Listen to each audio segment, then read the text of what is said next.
welcome to this council meeting of the 16th of May 2022, which is being live streamed due to the continuing impacts of COVID and a recent increase in case numbers which are affecting staff at the City of Whittlesea. So this is a required precautionary measure. We're very optimistic, however, that we'll be out and about again very soon and holding our next council meeting in person, and it'll be in a community setting at the Barry Road Community Activity Centre in Thomastown.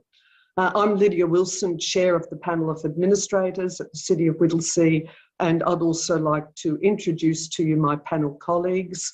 Firstly, Ms. Peter Duncan. Good evening, everybody. And Mr. Crusetti. Thank you, Chair. Good evening, everyone. And I'd also like to formally introduce our Chief Executive Officer, Mr. Craig Lloyd, and ask that Mr. Lloyd also introduces the members of the Executive Leadership Team in attendance. Thank you. Good evening, Chair. Good evening, Administrators. So tonight we have with us Director of Community Wellbeing, Ms. Kate McCackey, the Director of Planning and Development, Mr. Justin O'Mara, Director of Infrastructure and Environment, Ms. Debbie Wood, our Interim Director of Corporate and Shared Services, Ms. Marilyn Kearney, and Executive Manager, Governance and Strategy, Mr. Frank Joyce. Almighty God, we ask for your blessing upon this council to make informed and good decisions to benefit the people of the City of Whittlesea. Our Father who art in heaven, hallowed be thy name. Thy kingdom come, thy will be done on earth as it is in heaven. Give us this day our daily bread, and forgive us our trespasses, as we forgive them that trespass against us. And lead us not into temptation, but deliver us from evil. For thine is the kingdom, the power, and the glory, forever and ever. Amen. I'll now hand back to the Chair of Council, Lydia Wilson. Thank you, Mr. Lloyd. On behalf of the City of Whittlesea, I recognise the rich Aboriginal heritage of this country and acknowledge the Wurundjeri Willem clan as the traditional owners of this place. And I'd also like to personally pay my respects to elders past, present and emerging. We have a few additional acknowledgements that we'd like to make this evening. Firstly, we'd like to recognise a young sporting talent, Mr. Nicholas Baker. We became aware following our recent very successful Coffee with Council session, which was at Bundoora Square, that we have a very talented young tennis player in our midst.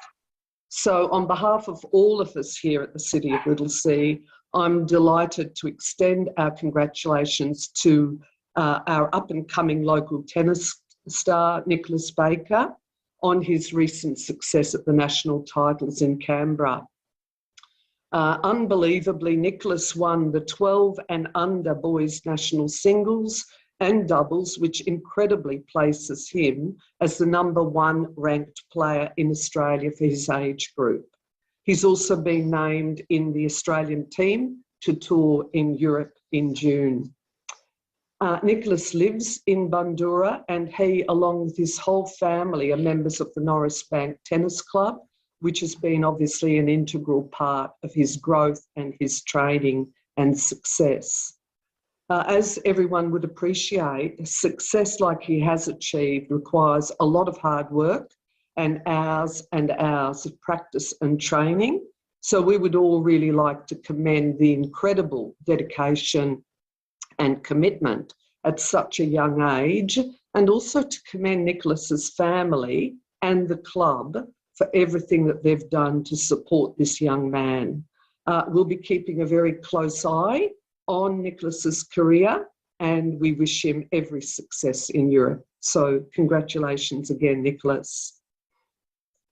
Secondly, I would like to acknowledge that tomorrow is International Day Against Homophobia, Biphobia, Intersexism and Transphobia, Ida Hobbit Day. And it's important to provide a little bit of context, which I must admit I wasn't aware of, but it's important to note that on May the 17th, 1990, the World Health Organization removed homosexuality from the classification of diseases and related health problems. And I must admit, I was rather surprised that only occurred in 1990. So International Day Against Homophobia, Biphobia, Interphobia and Transphobia first started in 2005, and it celebrates LGBTQIA plus people globally and raises awareness for the work that still is required to combat discrimination. Together with our friends at DPV Health, we'll be coming together tomorrow to proudly raise the rainbow flag at the council offices as a public acknowledgement of the importance of inclusion at the City of Whittlesea. And our Whittlesea 2040 vision is to actually make our city a place for all, and council's incredibly proud to celebrate our LGBTIQA plus community and raise awareness for the work still needed to combat discrimination. We want our LGBTIQA community to know that we hear you and we see you, and you're an important and very valued part of our City of Whittlesea family. Thank you. Over to you, Ms. Duncan. Thank you, Chair. National Sorry Day is a recognised day each year on the 26th of May and commemorates the release of the Australian Human Rights and Equal Opportunity Commissioner's landmark 1997 Bringing Them Home report and honours the stolen generation. Initiated by the late Uncle Reg Blow, the Whittlesea Reconciliation Group first commenced National Sorry Day at our Civic Centre office on the 26th of May 2002. Some 20 years later, the event is widely embraced by our local community who join us on a sorry walk, and that is something to be very proud of in the municipality. Council flags are flown at half-mast to honour members of the stolen generation who did not come home. Council will again be commemorating this significant date on Thursday, the 26th of May at 11 a.m, and all are welcome to attend, and I encourage you to do that.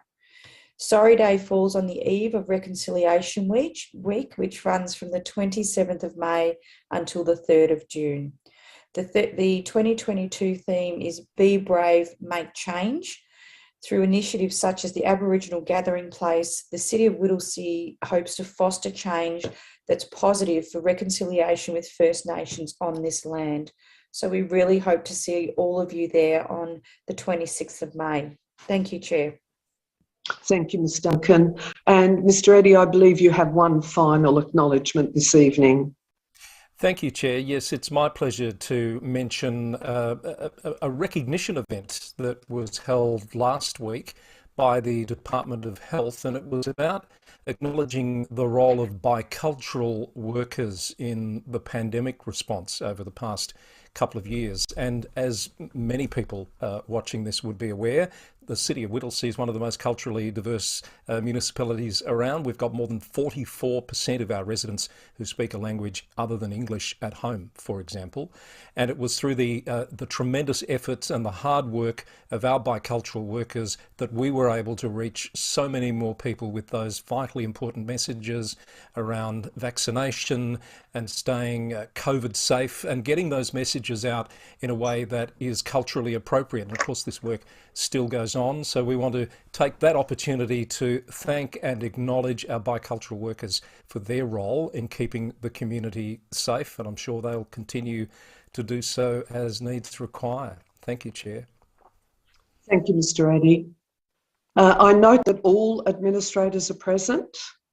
And administrators, if you have a conflict of interest in relation to any item on the notice paper, you may verbally disclose the type and nature of the interest now, but you must make a declaration immediately before consideration of the matter in question.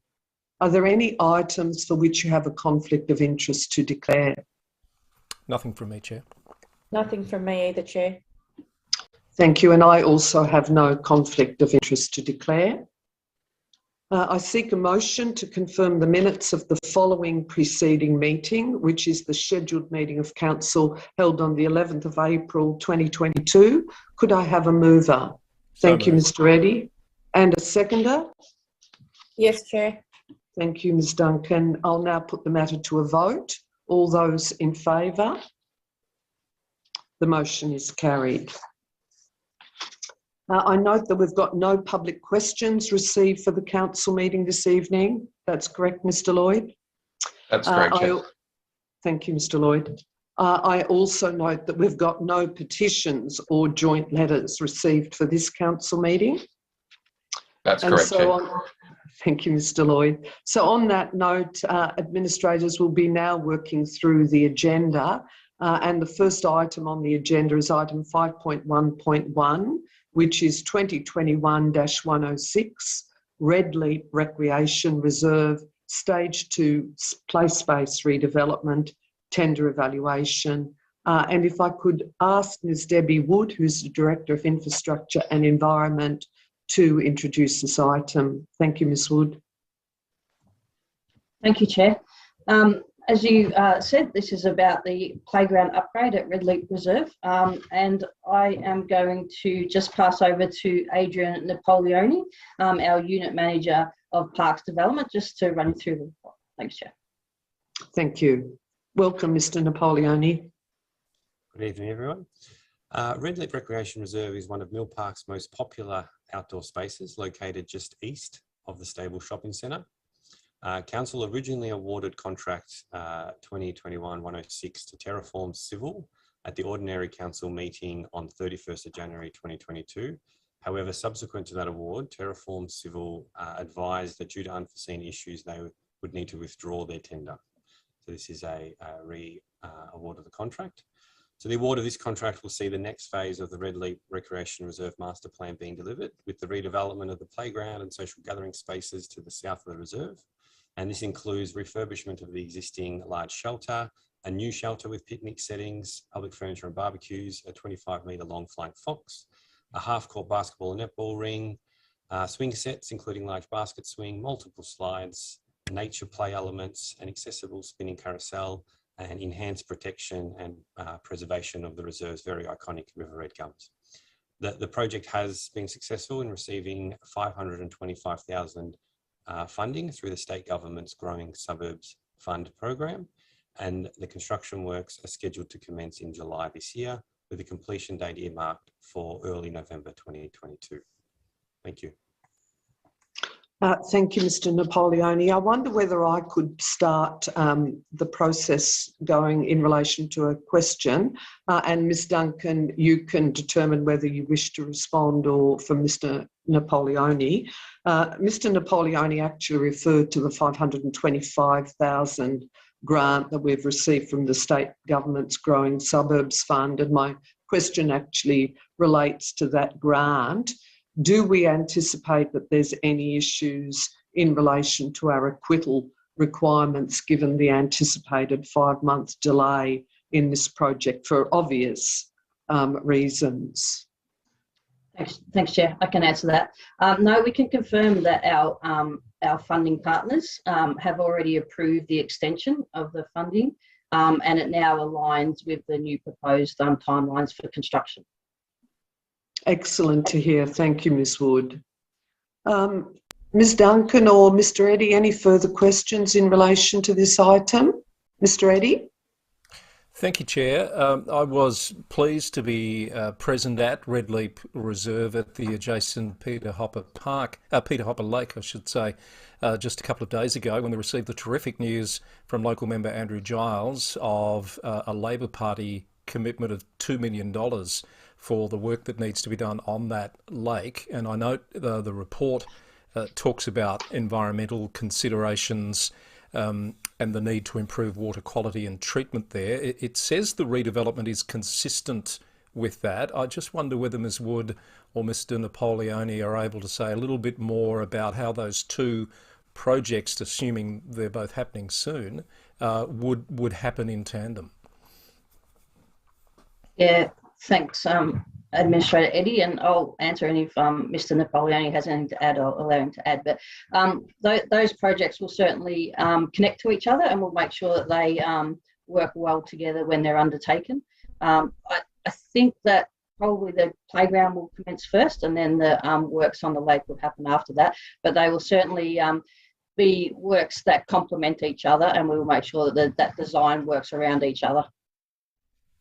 Thank you. And important to note that the council hasn't made a decision about the scope of the works on the lake as yet, but one would assume with those sorts of funding commitments that we'll be looking at that fairly favourably in due course.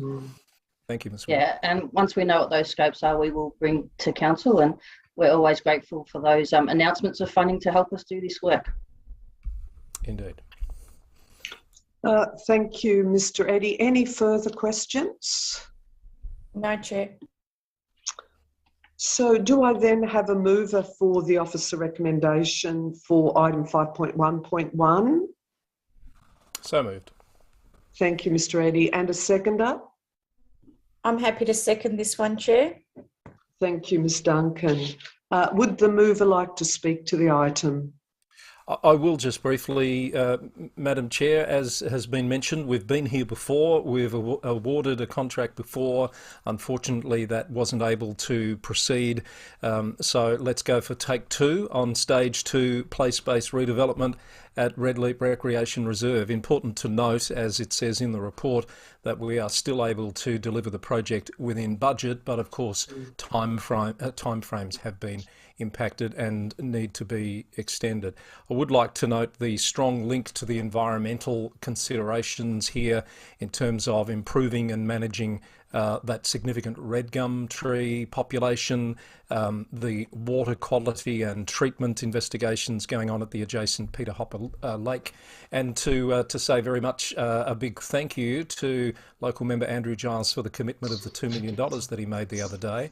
It was great to see the passion of a small group of local people there who have worked tirelessly really to keep this in focus and on the agenda. And as we mentioned, in due course, we'll be looking at the scope of that work and the time frames, of course, in terms of works plans and budgets.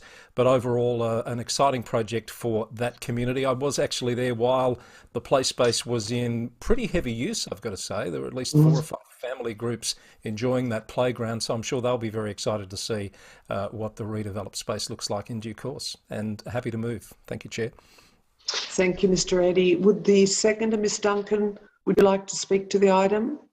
Thank you, Chair. I think Administrator Eddy, pardon the pun, has cut my grass a little bit there, because what I was going to say is this is a fantastic open space area for our community, and it will be very exciting once it's finished. So we know that it will be well utilised, and I just can't wait to see it finished and we launch it, and then obviously in conjunction with the Peter Hopper Lake. So well done to the officers on this one. It'll be great to have it finished and people using it. Thank you, Ms. Duncan. Mr. Eddy. Yeah, I'd like to close debate, please, Madam Chair, if I may, and just to say I would like to see Councillor Administrator Duncan down there cutting the grass at some point. That would be something to see. I think I'll go on the Flying Fox, Administrator Eddy. Thank you both. I echo my colleagues' comments in relation to this particular item, and I'll put the item to a vote. All those in favour? The motion is carried. Thank you, Mr. Napoleoni and Ms. Wood. Item 5.1.2, Draft Greenwich Management Plan for consultation. And if I could ask Mr. Justin O'Mara, the Director of Planning and Development, to introduce this item.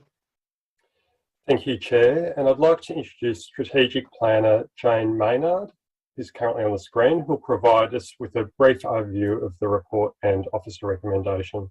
Thank you, Jane. Thanks, Justin. I present to you the report on the development of the new draft Greenwich Management Plan, recommending it be endorsed for community engagement. Preparation of a new Greenwich Management Plan is well underway and is coming off the successful implementation of our previous 10-year plan. Stage 1 engagement was conducted between May and July last year and received a strong community response, with over 100 people taking part, including the Hume and Nillumbik Council.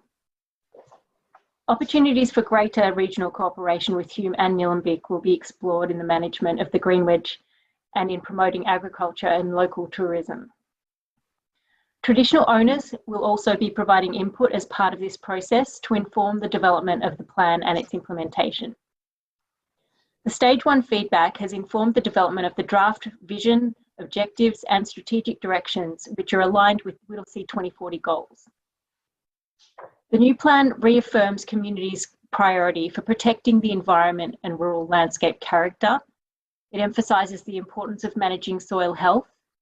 It provides for safe rural development and encourages sustainable rural and urban interface management.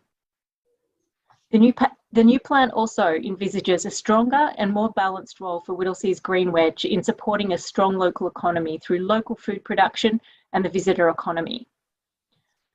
Following the Stage 2 engagement, the final plan will be presented to Council for endorsement. It is therefore recommended that Council resolve to endorse the draft Green Wedge Management Plan for community engagement between the 23rd of May and the 3rd of July 2022, and to make the findings from the Stage 1 engagement available on Council's engagement platform. Thank you. Thank you, Ms Maynard, for that really comprehensive overview of this report. Could I also again ask just an initial question, perhaps refer it to Mr O'Mara? Clearly we were hoping for the state government's review, which was called Planning for Melbourne's Green Wedge and Agricultural Land Review project, which actually commenced in 2018, to have been completed and to be able to inform our own work. What's the anticipated timeframes associated with that state government review? And have we got a sense of how complementary our current draft will be in terms of the state government review? Yes, thank you, Chair, for that question. And I'll start off by saying that our officers, Jane, who's one of the officers who's been leading the development of this plan, have been working very closely with the state government officers at the Department of Planning that are leading a review of green wedges and agricultural land within Metro Melbourne. And we were expecting the findings of that review to be released by now. However, they haven't yet been released and there's no definite time frame. But what we have been able to learn from the state government officers is that what we're proposing in the draft plan does align with the emerging recommendations of that review, including the need to closely engage with traditional owners. Yeah. Thank you, Mr O'Mara. I did particularly pick up on that point, which is well articulated in the council report. Are there any further questions, Mr Eddy? Thank you, Chair. Mr O'Mara, just for clarity here, the last Green Wedge Management Plan, which we've seen the report on, which was a tremendous effort and accomplished so much for Whittlesea, has expired. And I notice that the state requires us to have a 10-year Green Wedge management in place. Given that we currently don't have an endorsed adopted plan, are we in any way exposed in terms of our legislative responsibilities here? Thank you for that question, Administrator Eddy. In a word, no. And the reason why I can say that with surety is that as part of our engagement with the state government planning department, they've assured us that that what we're doing is the right thing. That, as you might recall, Administrator Eddy, in the last report you received on the outcomes of the last 10-year plan, we highlighted that many of those actions have now become business as usual in the way that council operates and works with a number of key stakeholders in the Green Wedge areas. And that's also highlighted in our draft Green Wedge Management Plan too, where a number of those activities that became business as usual in the first plan are proposed to continue moving forward as well. So I think the state government are confident that with the timeframe that we've outlined for the draft plan, and then the timeframe for coming back to council with recommendations on a final plan for adoption, they're confident that this is okay. Thank you, Mr O'Mara. One more question, if I may, Chair. I note in the report from the submissions that were received, I assume to that stage 1 part of the process, one of the submitters, well, two of the submitters actually were other councils, being Nillumbik and Hume. I wonder if you could just elaborate on what sort of areas of common ground or potential collaboration, perhaps, because I'm curious. I can't recall what those submissions actually said, but I'm curious as to what those municipal connections might look like. Yeah. Thank you, Administrator Eddie. To give you some examples of where we can collaborate and work in a regional manner with the two adjoining councils who also have green wedge areas, is in things like water management. So the Mary Creek Management Committee is a good example of that. Water management is a key feature of green wedges and managing them appropriately. The Mary Creek Management Committee is something that we've collaborated effectively on with the City of Hume. And to give you an example of work we do with Nillumbik having, bordering our Doreen area, who have a substantial green wedge area there, plus they have significant regional open space. They've identified an ability to work with the City of Whittlesea in strengthening some of those open space linkages through trails and other open space uses. Great, thank you. Any further questions, administrators? No. If not, I would be delighted to move the officer recommendation for item 5.1.2. And do I have a seconder? I'm happy to second that, Chair. Thank you, Administrator Eddie. I would like to speak to this particular item, and I know that Ms Maynard has done a very comprehensive overview of the report, but I would like to highlight a few of the key points. So clearly the intent of this report is not to adopt a new green wedge management plan, but in fact to simply resolve to exhibit our new draft green wedge management plan and to enter into the second phase of consultation in relation to that draft plan. And I particularly note, which I think is really excellent, is that there's a really long consultation period from that 23rd of May to the 3rd of July. So I really commend that. But I also just wanted to highlight the fact that we considered the previous plan at our February meeting, and that was the last report against that 10-year plan. And at that meeting, we reflected on the huge achievement associated with that last plan, that last 10-year plan. And as Ms Maynard had indicated, it had a substantial number of actions. It had the 84 actions, 49 have been completed, 5 are still underway, and 30 have become business as usual, as Mr O'Mara stressed. And I think that key point about the fact that there are so many actions that have become embedded in the way that we work is really quite an extraordinary outcome. And in fact, I reflected at the February meeting that I consider the work that we've done to be best practice. So there's a lot to be commended in relation to the previous plan.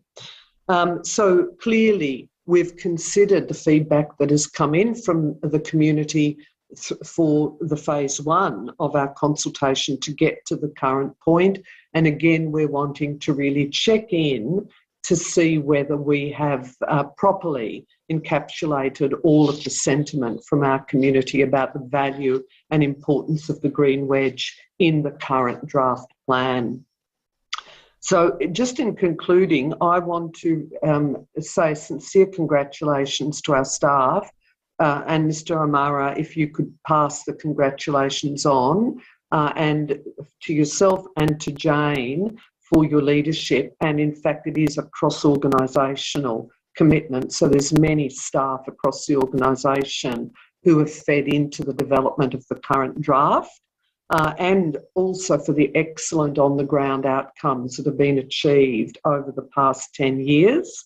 In partnership, obviously, with our community land care groups and other key stakeholders. And I just wanted to conclude on one point, and that is that the draft report is excellent. It's in plain English, it's easy to navigate, it's very readable, it's really clearly and well linked to Whittlesea 2040 key themes, it's got terrific graphics. And in the concluding section, it talks also about governance and reporting, and the fact that, in fact, this is a council document. We'll be publicly reporting against it on a quarterly basis. So I'm delighted to move this particular item. And again, congratulations Mr O'Mara, to you and the many staff across the organisation for this draft Green Wedge Management Plan. Would the seconder like to speak to the item?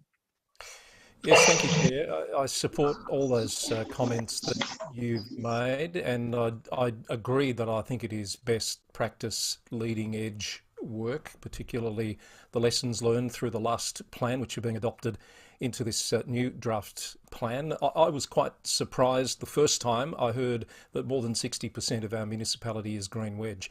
So it is significant, and there are so many factors and elements to that as a outlined in the report around the way people enjoy our natural spaces, the environmental significance, the environmental benefits, the food production that occurs and the local jobs that occur through the Green Wedge. All of that has to be, and not to mention the cultural and spiritual connection that many have to the lands. All of that needs to be balanced really, really carefully. And I'm really pleased to see that there were 125 submissions or pieces of feedback contributed to stage one from community members and other stakeholders. I certainly hope to see at least that many, if not many more, participating in the next round of engagement on this, and hope that people do take the time to read the supporting documents. As you say, Madam Chair, it is a terrific document. It is easy to read. It's very easy to engage with.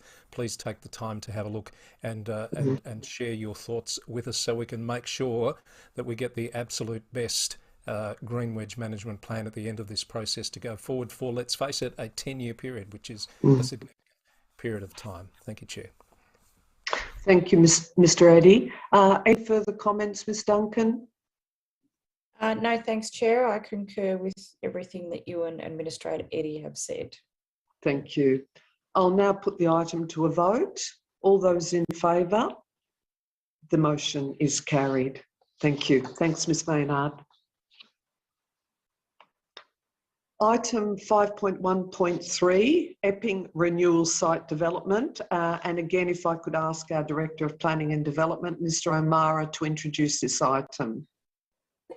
Thank you, Chair. I would like to introduce our Senior Strategic Planner, Fiona Ryan, who'll provide a brief overview of the report and recommendation. Over to you, Fiona. Thank you, Justin, and good evening.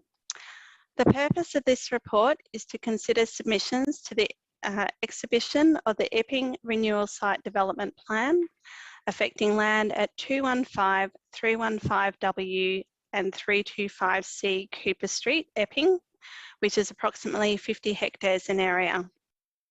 The site is strategically located at the western edge of the Epping Metropolitan Activity Centre and was previously used for quarrying and landfill purposes. It is now presented as a strategic redevelopment opportunity to provide additional housing and employment within the municipality. The controls applying to the site require the approval of a development plan prior to consideration of applications for use, development and subdivision of the land.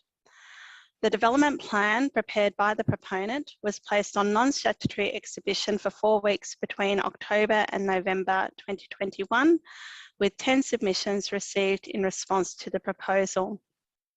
The report details the submissions and recommended changes to the development plan as a result of these submissions, which are detailed in the various attachments to the report. The key features of the development plan include a diversity of housing types and densities, incorporating a total of 15% social and affordable housing across the site, health and commercial uses, and some limited retail uses.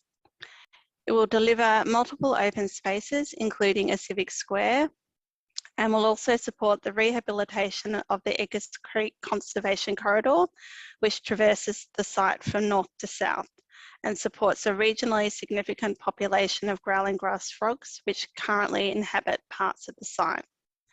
There are also built form guidelines which deal with building heights and address to the street, as well as mitigating the impacts of the development on the abutting creek, wetlands and associated habitat.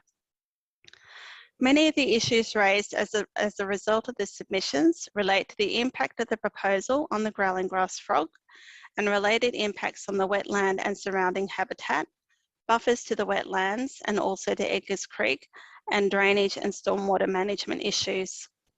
The site is quite complex with a range of matters needing to be considered, including land contamination, remediation works undertaken, and geotechnical constraints. There's also been federal approval granted for a controlled action to remove some of the growling grass frog habitat, with on-site and off-site offsets required as a result of that approval. It is within this context that the changes seek to improve the environmental outcomes, primarily for the growling grass frog, whilst also providing for a sensitive mixed-use development of the site. Once the development plan has been updated to incorporate the listed changes as detailed in attachment 4 to the report, council officers consider that the development plan will be suitable for endorsement as per the recommendations of the report. It is, however, noted that the proponent has sought further clarification from Melbourne Water in respect to the setbacks to the creek and to the wetlands, and that negotiations are continuing in this respect. And on that basis, the report recommends that council note the proposed changes to the development plan as detailed in attachment 4, to authorise the Chief Executive Officer to approve the development plan once those changes have been made, and incorporating any subsequent changes requested by Melbourne Water, and to notify the proponent and submitters of council's resolution to seek updates to the development plan accordingly. Thank you, Ms. Ryan, for that really comprehensive, excellent overview of this very complex matter. Administrators, do you have any questions in relation to this item? If I may, Madam Mr. Chair, Eddy? just a point of clarification on the arrangements for the growling grass frogs. As I understand it, federal consent has been given for some of that habitat to be removed with offsets, etc. But did I read somewhere that the new works along the creek are to be established, and there's to be evidence that the growling grass frog population is breeding and growing in that location before any of the habitat would be removed? Or did I make that up? I can Mr. O'Mara. This question if you like. Administrator Eddy, yes, that you haven't misread it, you've interpreted that correctly. So there's a requirement for the proponent to prove that the new habitat that's been created for the growling grass frog is actually working in the manner it's intended before they can remove the existing habitat the growling grass frogs are in. And Fiona, I believe there's a period of time they need to prove that new habitat's working for. Is that correct? That's correct. So they have to show, or they have 2 years within which they have to have the growling grass frog population monitored and determine that they're actually reproducing within that 2 years. There's then a further 1 year in which they can take further works to the growling grass frog ponds or habitat to ensure that those frogs do populate those new ponds before the existing ponds can be removed. And thank you. That was my follow-up question, was the time period. How is that monitored, and who is the ultimate judge of the success of that process? Fiona, are you happy to answer that question? I may need to take that on notice and confirm, but I understand that it is monitored through the federal department that issued the approval, and that they will be following up the monitoring, but I can certainly clarify that. Okay. Administrator Eddy, Sorry, Mr. O'Mara, do you want to clarify anything further?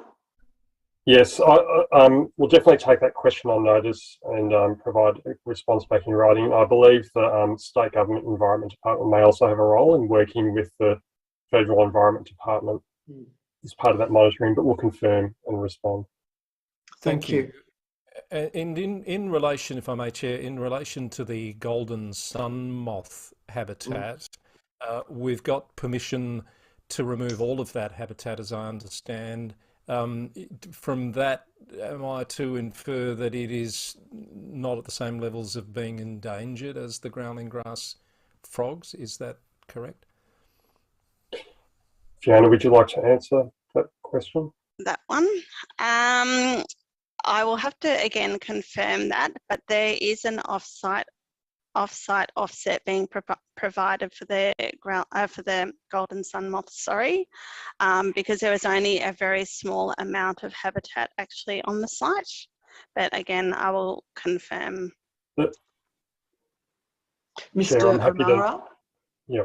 So the golden sun moth and the growling grass frog, so there's a lot of G's there, are both equally as endangered. However, the way that they're treated is different, given the unique attributes of the habitat that both of them. Golden sun moth habitat is more widely available for offsets across metropolitan Melbourne, whereas growling grass frogs do need water bodies, and they do need to be in a locally specific area. That's why there are different treatments given to both those endangered species. Thank you. Perhaps one last sort of line of questioning, if I may.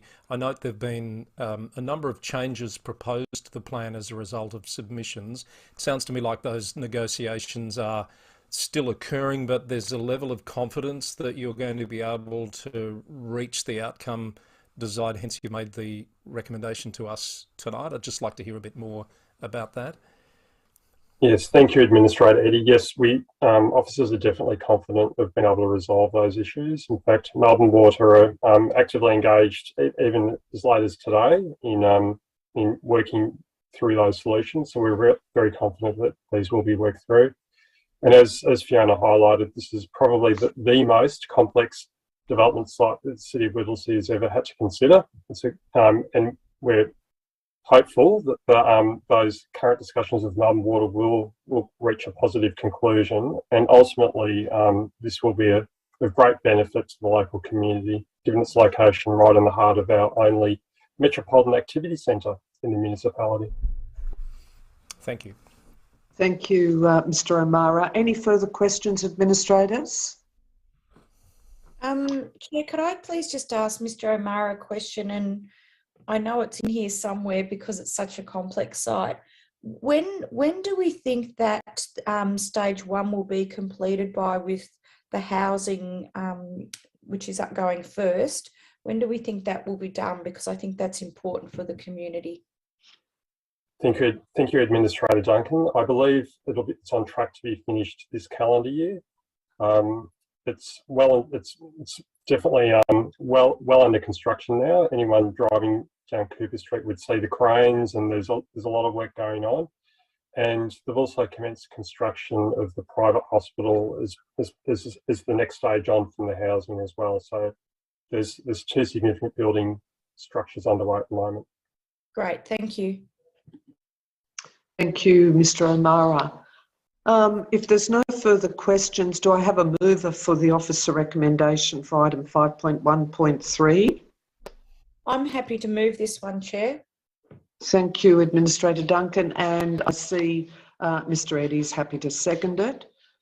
Ms. Duncan, would you like to speak to it?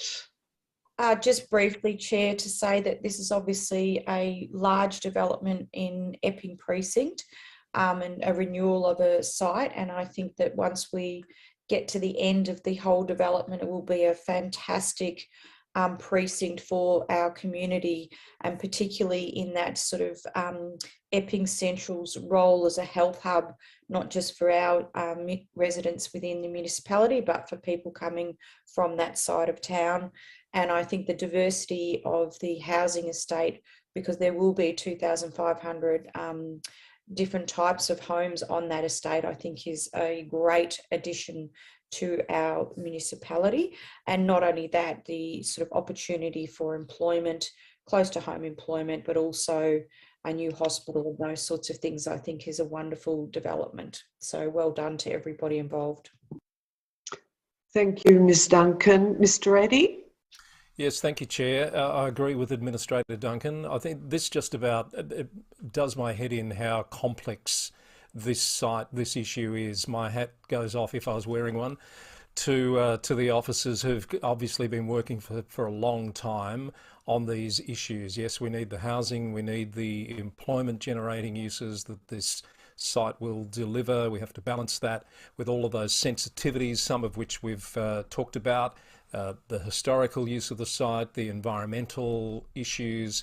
It really is one with the lot.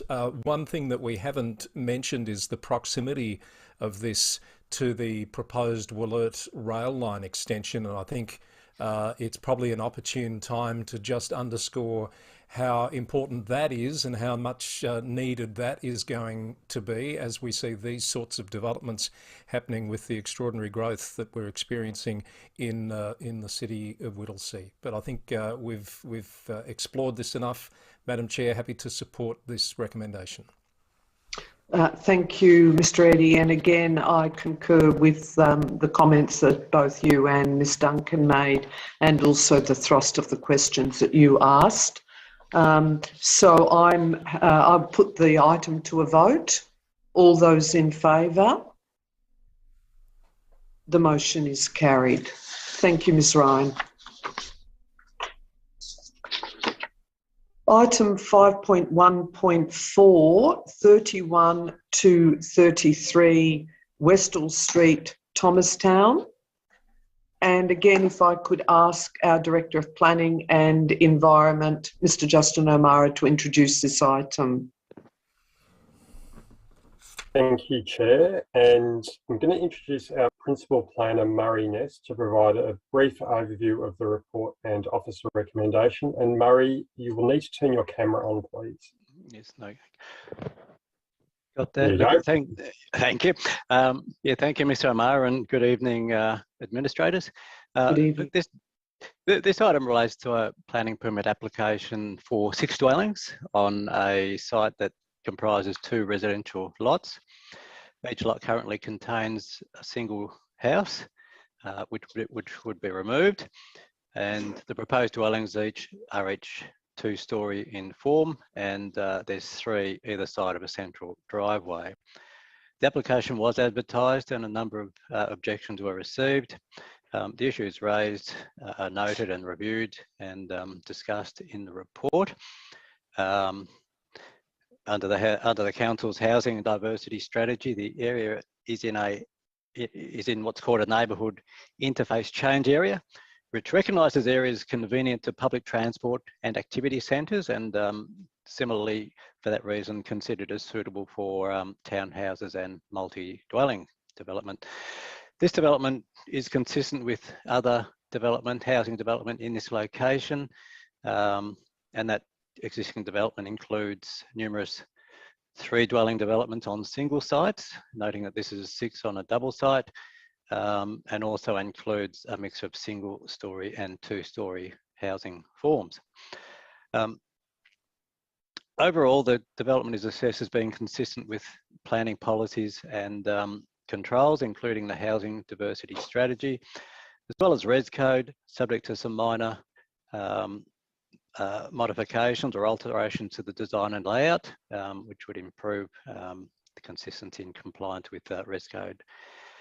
Subject to appropriate conditions, approval has been recommended to this development. Thank you, administrators. Thank you, Mr Ness. Administrators, do you have any questions in relation to this item? No? No. I have no questions either. So could I call for a mover for the officer recommendation for item 5.1.4? So moved. Thank you, Mr Eddy, and I'm happy to second this item. Mr Eddy, would you like to speak to this report? Very briefly, Chair, we've heard the rationale for proceeding with this. I do note the objections, but I also note the very thorough analysis of those issues that are raised. It appears to be a sound planning decision from my perspective, so I'm happy to support it.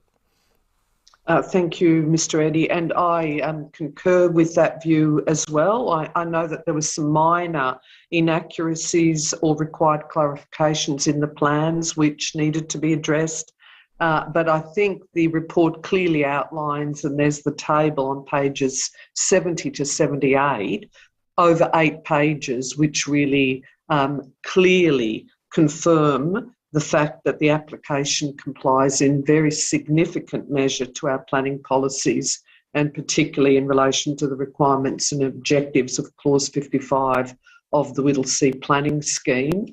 And where it doesn't fully comply, there are obviously a number of very specific conditions, and I note that a number of the conditions also address some of the objector concerns.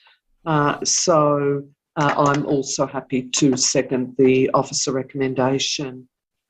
Any further comments in relation to this report before I put the item to a vote? No, Chair.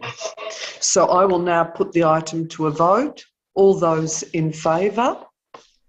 The motion is carried. Thank you, Mr. Ness. Thank you.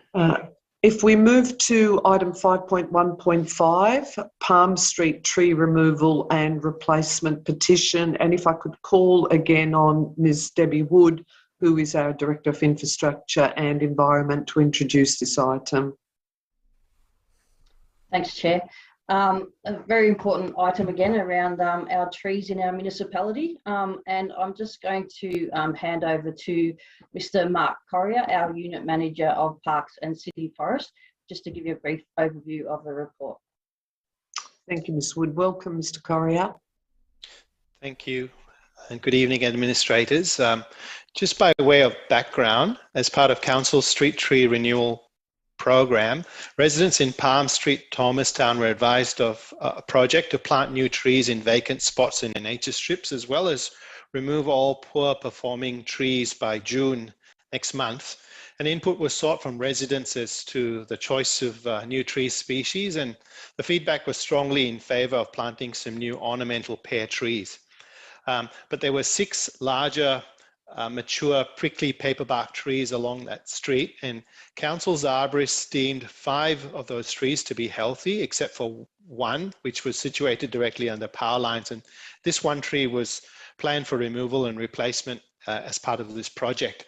But a petition was subsequently received by Council on 22nd February from 15 residents asking Council to remove these other 5 remaining prickly paperbark trees and replace them with ornamental pear trees to ensure a uniform planting of the streetscape. In considering this request from residents, we sought an independent arboricultural assessment to check if this matched up with our previous council arborist assessments about the health of the tree and their life expectancy. And the report from the independent assessment also came to the same conclusions, that the trees were in good health and ought to be retained, except for one tree, which had suffered significant branch failure from a storm. Therefore, we're making the following recommendations. That 4 of the 5 prickly paperbark trees along Palm Street, Thomastown were deemed to be in fair health and worthy of retention, while 1 tree will be removed because of poor structure and replaced as part of this street tree renewal program. Secondly, that the remaining 4 prickly paperbark trees along Palm Street, Thomastown are in good health and will be retained and only be replaced with ornamental pear trees when they decline in health or senesce. And thirdly, that council officers advise the head petitioner that removal of one of the prickly paperbark trees will be carried out as part of the street tree renewal program. Thank you very much, Mr. Corrier. And I wonder if I could start the ball rolling. I've actually just got a couple of questions. If I could, I'll direct them in the first instance to Ms. Wood. I've been out on site to Palm Street to have a look at the street in question and specifically at the trees, and note that there are a number of additional trees on the nature strips in Palm Street that are not paperbarks. I wonder whether you can clarify what's being planned in relation to those trees. Oh, Ms. Wood, sorry. Yeah, no, that's okay. Thank you, Chair. I'll let Mr. Corrier answer that. Thank you. Yes, Thank you, Ms. Wood. Yes, Administrator Wilson, I can confirm the other smaller trees that you noticed will also be removed as part of the same project and replaced with ornamental pear trees. Okay, okay, good, thank you. And I presume that residents will become aware that there'll be the replacement with the ornamental pears of not just the trees, not just the paper barks, but also these other ones as well. Yes, that Yes. has already formed part of our consultation, but we will also do that before the works commence. Good, thank you. And then just to confirm that I note in the report that we're anticipating tree removal, May planting and completion of the works by June. Are we still optimistic that we're going to be able to adhere to those timelines? Yes, thank you, Chair. As soon as the decision's been made by Council, we are ready to start those works. So we are very confident that we will make those timelines. Excellent, thank you. Any further questions, administrators? No, Chair. If there's no further questions, I'm happy to move the officer recommendation for item 5.1.5. And do I have a seconder? Seconded. Thank you, Mr. Eddy.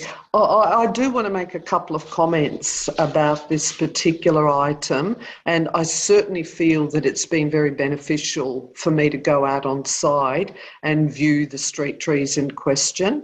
I strongly support the officer recommendations in this report for a number of reasons. Some have already been articulated by Mr. Correa.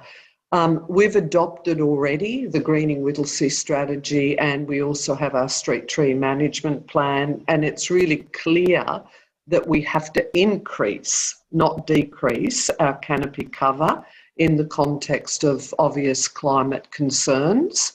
And the street trees in question, if you look at the 4 trees that have been identified as being healthy and have significant canopy, are really important to me in that respect.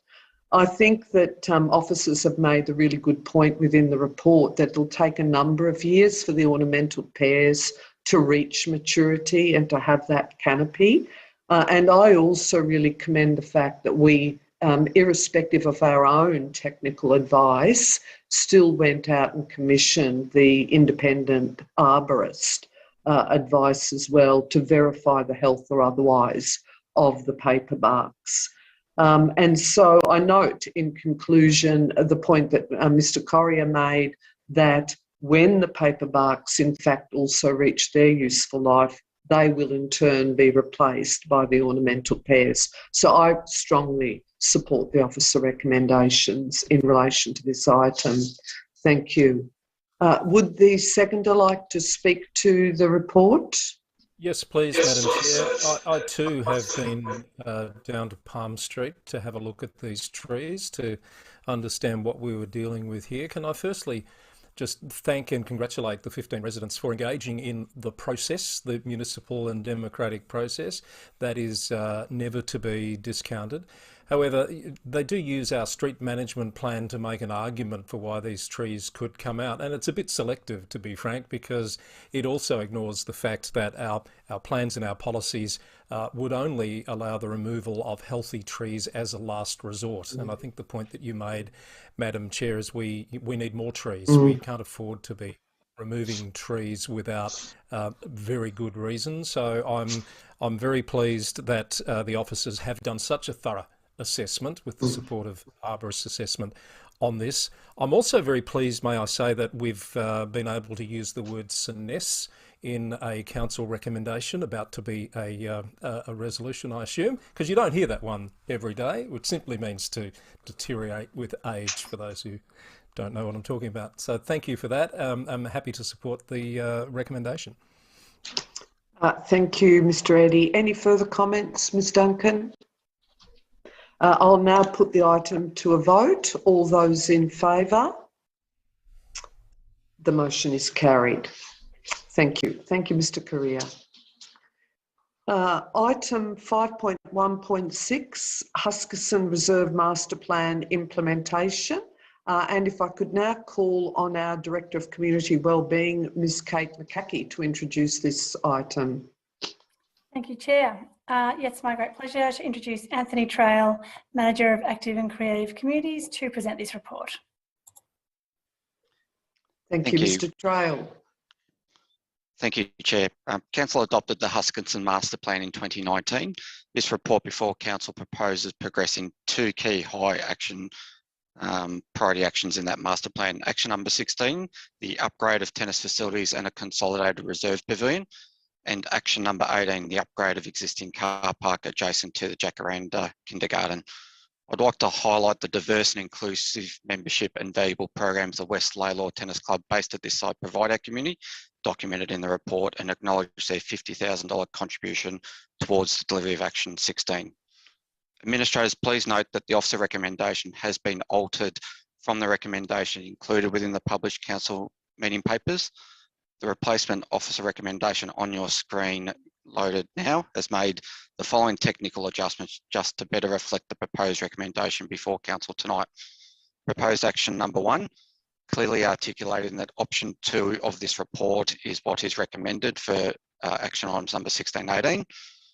Recommended action 1A, articulating that the 6 tennis courts are constructed and 2 new for a total of 6 courts in total. And again, in action item number 2, articulating it's option 2 of this report that's been recommended before you. There is no change to action number 3. Thank you, Mr. Trail. I wonder whether we could take that slide down. Thank you. Over to questions. I wonder if I could perhaps just ask a couple of initial questions. Mr. Trail or Ms. McCackey, I believe that we've had a letter that has come in this afternoon from the tennis club, and I just wondered whether you could provide I haven't seen that particular letter yet, but I just wonder whether you could provide a very quick overview of the sentiments of the tennis club. Yes, thank you, Chair. I might defer to Anthony. Thank you, Mr. Trail. Thank you, Chair. The West Laylaw Tennis Club have sent through this afternoon a letter supporting the proposal that's before you tonight, and just highlighting and documenting their $50,000 contribution, and they look forward to, if the resolution is adopted tonight, further working with council to progress the design with its members and the community that utilise this reserve. Thank you, Mr. Trail. And secondly, I just wonder if you could clarify what are hot shot courts? That's definitely a technical question, and I'll refer to Anthony. Mr. Trail. Thank you, and through you, Chair. Hot shot courts are just a small-sided game. They're roughly half the size of a tennis court. It's a program space to really develop the younger kids that are unable to hit over a big tennis court. So it's played on a small surface. It's fun. It's pop-up. It can also be used for other activities like down ball and other sort of activities the club may provide our community. Thank you, Mr. Trail. Administrators, have you got any further questions? Mr. Eddy? Thank you, Chair, and thank you, Mr. Trail, for the revised recommendation. That does make it much clearer, given the report sets out 4 options, so that clarity is much appreciated. Are these the first actions under this master plan that will be delivered, or has some of this master plan been implemented to date already? I'm happy to respond to that. No, so some of the master plan has been delivered. So some of it was around smaller sort of replantings and refurbishment works around vegetation. Significantly is action number 5, which is the bridge. So we received Growing Suburbs Fund funding last year to commence action number 5, which is that bridge linking the west of the creek to the eastern side into the reserve, which would be really important for natural surveillance and greater accessibility into the reserve, which was a huge issue during the community consultation undertaken back in 2018.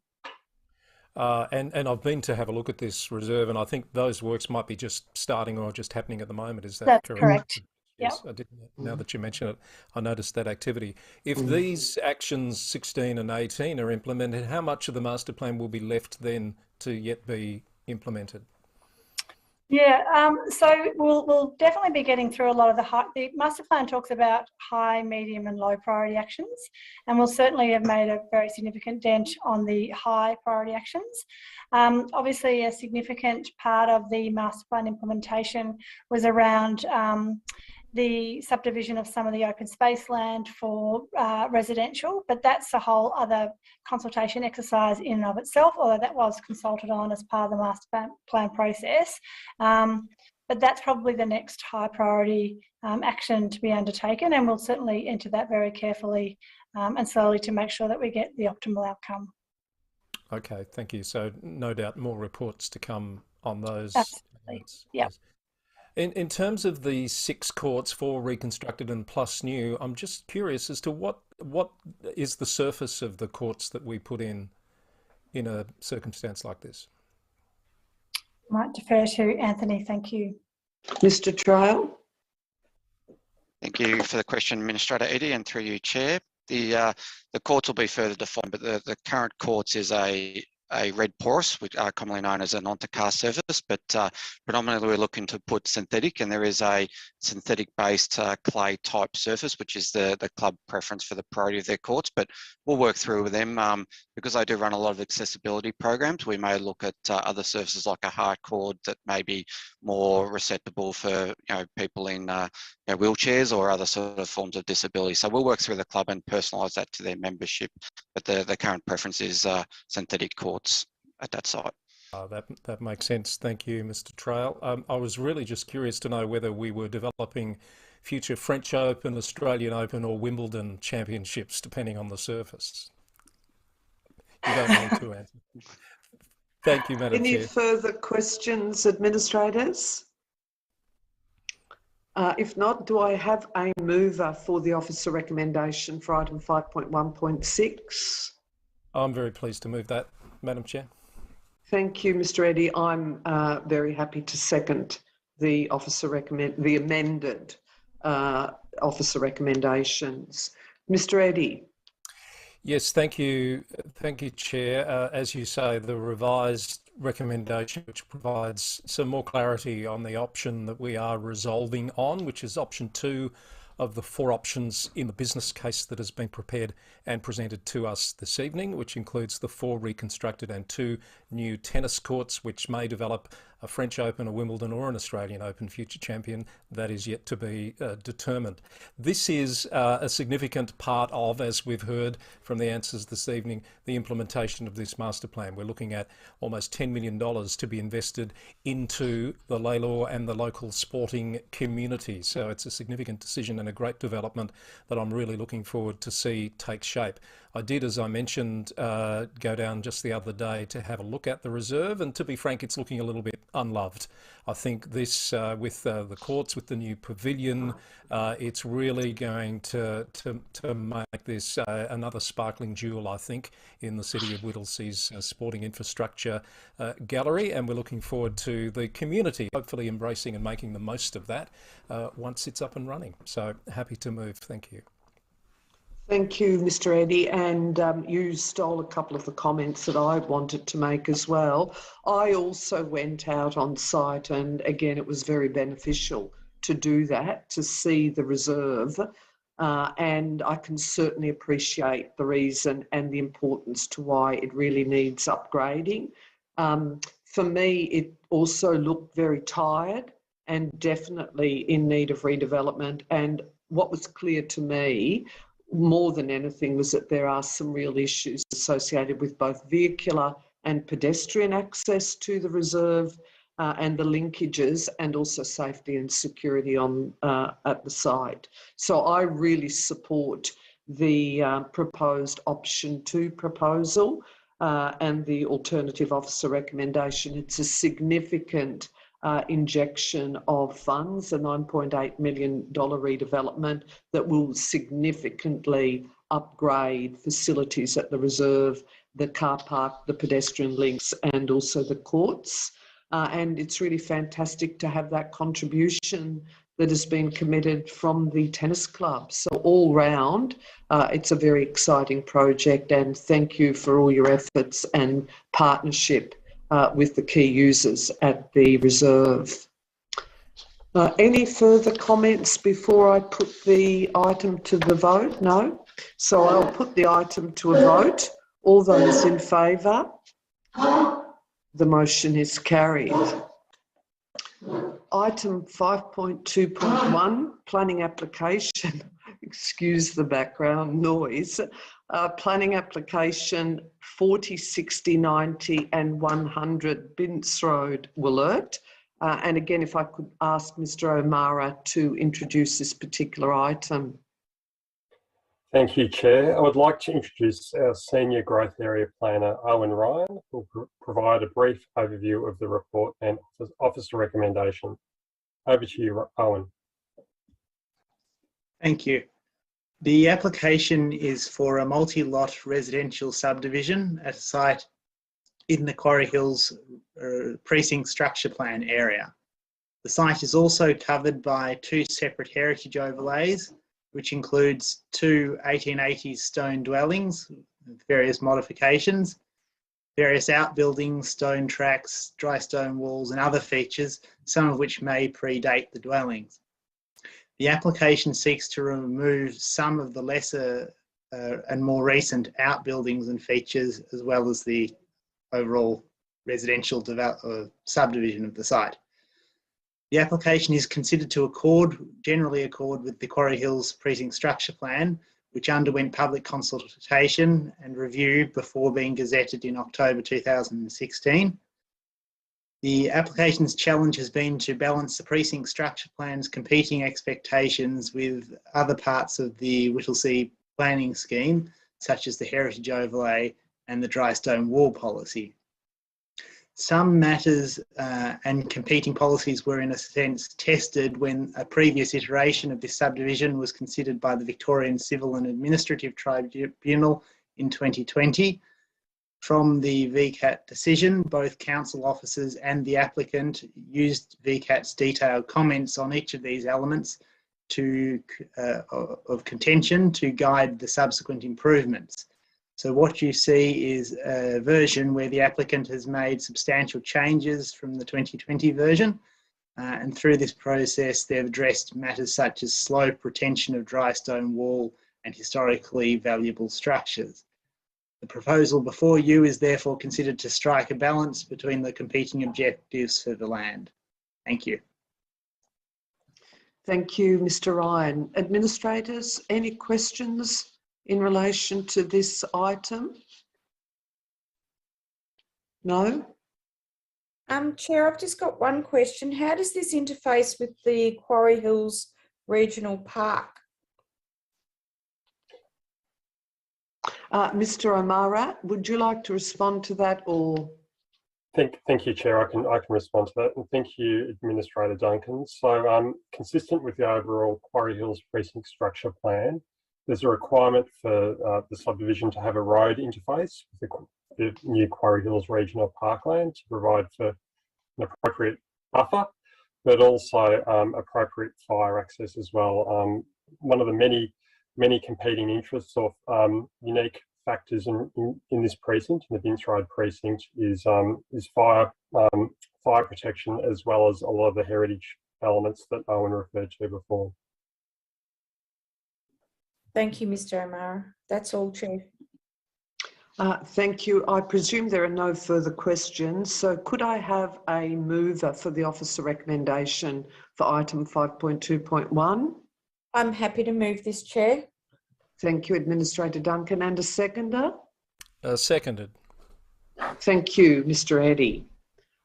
Ms. Duncan, would you like to speak to the item? No, thanks, Chair. Mr. Eddy? I'm still trying to flick through all the pages of the recommendation, Madam Chair. This is another extremely complex planning matter. I think it's been explained very clearly to us this evening by Mr. Ryan. So I'm happy to accept the officer's thinking on this and support the recommendation. Thank you, Mr. Eddy. I will now put the item to a vote. All those in favour? The motion is carried. Thank you, Mr. Ryan. Item 5.3.1, Whittlesea Kindergarten Reform Implementation Plan. And again, if I could ask our Director of Community Wellbeing, Ms. Kate McCackey, to introduce this item. Thank you, Chair. The 3-year-old kindergarten reform being introduced by the Victorian Government is a complex 10-year project. And really, given its complexity, we've had 2 teams working on it, our social infrastructure team and also our children and families team. So tonight I introduce Agata Timaliski, Manager of Strategic Projects, and Amelia Ryan, Manager of Children and Families. And Agata will now present the report. Thank you. Thank you, Ms. McCackey. Thank you. So this report forms part of Council's response to the Victorian Government's kindergarten reform agenda, which aims to provide all 3-year-old children across Victoria with 15 hours of subsidised kindergarten per week by 2029. This is the 3rd milestone in Council's response to the reform, and it follows on from the Kindergarten Infrastructure Services Plan, known as the KISP in short, and the 3-year-old kindergarten options paper, which were presented to Council in May and December of last year. The recommendations in the report really focus on 4 key elements. So the first one being a summary of feedback from 3 months of consultation with kindergarten stakeholders since the December Council report. It also outlines the progressive scaling up of 3-year-old kindergarten hours between 2022 and 2029. And this is in line with the Department of Education and Training's directive in March of this year, which is included as attachment 2 in the report. It also identifies Council's proposed staged approach for creating additional kindergarten capacity between now and 2029, and provides a short list of potential infrastructure projects to accommodate an additional 1,232 places which are required across the municipality by 2029 to accommodate the additional demand from the reform. The details of the proposed infrastructure projects are confidential in the draft Kindergarten Reform Implementation Plan, which is included as attachment 1, as they will form the basis of Council's negotiations with the Department of Education and Training for co-investment through a building blocks partnership agreement. Outcomes of this negotiation process with the Department of Education, the subsequent building blocks partnership agreement and the final Kindergarten Reform Implementation Plan will be made public once the report is presented back to Council later this year. Thank you. Thank you. Administrators, do you have any questions in relation to this item? Just one perhaps from me, Madam Chair, if I may. Mr. Eddy? We've seen a number of announcements in recent times from other councils, generally large growth councils, about those building blocks partnerships. Just curious to know why we're not at the stage of being able to have one of those ourselves just yet. What's the timing and the reasons for that? Yeah, thank you. Thank Ms. you, McCackey. Administrator Eddy. Oh, sorry. Thanks, Administrator Eddy. Yes, it's really to do with the different methodologies that councils are applying. We've taken the option to prepare an options paper, which is really looking at the different needs of different parts of our municipality in terms of financial vulnerability, existing demand, what other parts of the market is doing. And so we've put this additional piece of planning in to really inform our discussions with the Department of Education and Training around the Building Blocks Partnership Agreement. Other councils have adopted other approaches, which meant that they could get to the table earlier. We're by no means an outlier in terms of a delay in getting to the table, and I think that the negotiations will be more fruitful and more informed as a result of really understanding what the local prevailing conditions are in different parts of the city around need. So that's really why we're at the stage that they're up to, if that makes sense. And some of the methodologies are very different in terms of how the types of services that not all councils provide kindergarten services themselves. Whittlesea is a provider of infrastructure, but we contract out the service. Other councils provide the kindergarten service as well as the infrastructure. So it really varies a lot from municipality to municipality. So just to ensure I understand, that does make sense. What you're saying is taking this approach will get a more fit for purpose result at the end of the process than perhaps if we'd gone a bit more quickly? That's right. We'll be really aware. And what we've really done as well is understand what the other providers might be in each part of the municipality, in each statistical area. SA2 they're called, which is like a planning area, a planning zone. So to really understand, to make sure we're not duplicating effort, if there's others already in there providing that service, why would we step in to provide it? It's really around where there's a gap in the market is sort of our approach. Thank you. Thank you, Ms McCaughey. Any further questions, administrators? I'm happy to move then the officer recommendation for item 5.3.1. Do I have a seconder? Yes, Chair. Thank you. Thank you, Administrator Duncan. I just wanted to make a couple of very, very brief comments in relation to this item. Firstly, we've had a number of briefings and we've been provided with a huge amount of documentation in relation to this really important item. And within the report, there is a comment about the fact that the state government's reform agenda, kindergarten reform agenda, will certainly require us to carefully review both our capital and our future operational investment. And then my final comment is really just to commend our officers across a number of departments. And Ms McCaughey also referred to the fact that this is an unbelievably complex matter and it's a 10-year project. And I just really wanted to commend the officers for all of their work that they've done to put council and our community in the very best possible position. So thank you all. Ms Duncan, would you like to speak to the item? No, thanks, Chair. I think you've summed that up beautifully. Thank you. Thank you. Unless there's any further comments by Mr Eddy? No. I will put the item to a vote. All those in favour? The motion is carried. Thank you again. Item 5.4.1, 2021-143 glass recycling bin supply. And again, if I could ask Ms Wood to introduce this item or the council officers in attendance.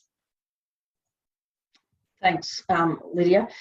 This is a really important first step for the implementation of the glass rollout that we are undertaking currently, which is continuing the implementation of our Rethinking Waste strategy, a really important strategy that we've undertaken, as well as aligning with the state government requirements for the glass separation. I have with me at the moment Amanda Dodd, our Manager of Sustainable Environment, who will take us through the report, just a brief overview of the report. Thanks. Thank you, Ms Wood, and over to you, Ms Dodd. Thank you, Madam Chair and Ms Wood.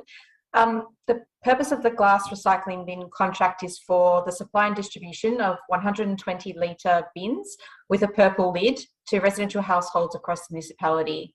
As Ms Wood indicated, it will facilitate the introduction of a residential curbside glass recycling service.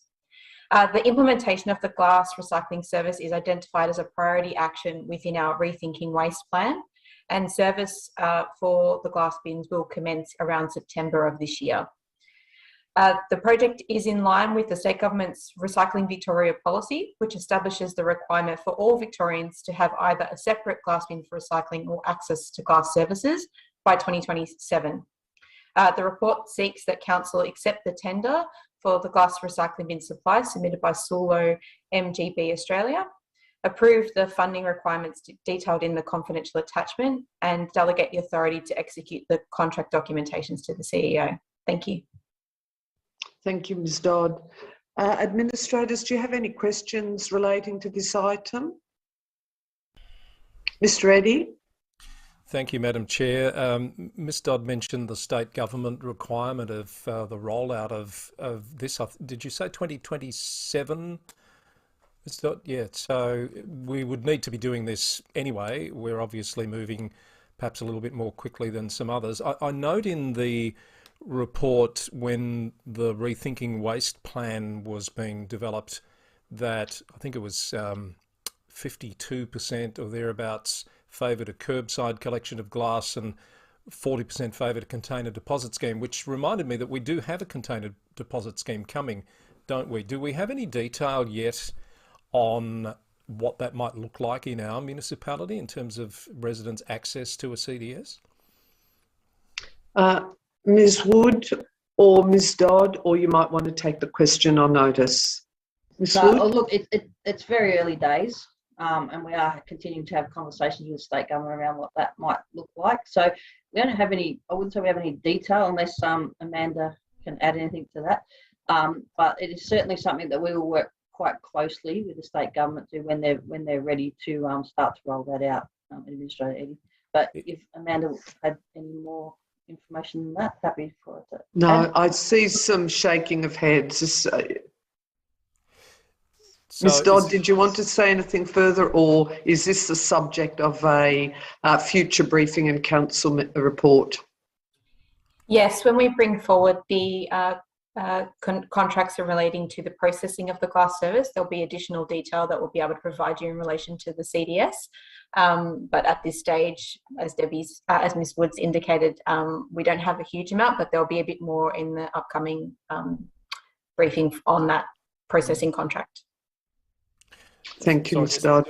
I guess what I'm getting at in a rather convoluted and clumsy way, Madam Chair, is that given that there's a bit of division around, people's preferences for a collection of glass, our curbside collection is likely to be in place way quicker than a container deposit scheme is going to be up and running. Would that be right?